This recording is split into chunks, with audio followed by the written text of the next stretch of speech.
presence here and your dedication. I think it was almost 1 year ago in last April when we met in Kazan, called even though I see the diet and although I see nutrition very consideration and with particularly Tatarstan. Российская Федерация, в особенности Республика Татарстан. We will certainly now take this organization and give great importance to developing relations with. Был такой момент. Ну и вот Шаймиев более-менее гладко наше сотрудничество развивается по-настоящему. Огромные слова благодарности за ту возможность, которая была у нас сегодня утром. Мы находимся в таком состоянии.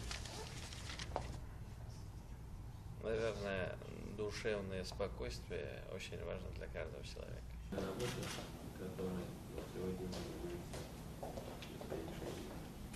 What is Mr. Shaimeev is doing at the moment?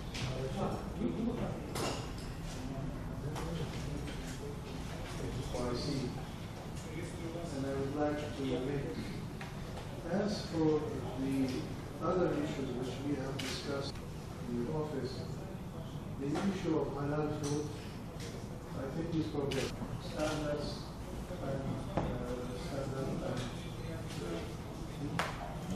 and methodology. So they are, we give them after 1 month, 16 to 17 of April in Istanbul. Institutions participate there and cooperate with them. We would be the best place to do that, but there are many other activities.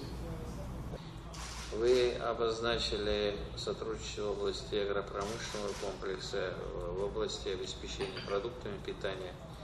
И здесь мы в ходе нашего обсуждения с доктором Али обсуждали возможность привлечения инвесторов для того, чтобы развивать эти направления бизнеса. Потому что потенциал России огромен, в том числе и Татарстана, и мы можем производить очень много продуктов питания, которые, к сожалению, в условиях, скажем, пустыни экономически нецелесообразны, или в условиях отсутствия или недостатка воды это нецелесообразно. Поэтому мы считаем, что очень важно, чтобы мы участвовали на всех этих выставках, презентовали наши возможности. И самое главное, в рамках нашего визита мы постараемся, чтобы организовать визит бизнес-делегации, которые своими глазами увидят те возможности, которые есть в Российской Федерации, в Татарстане, чтобы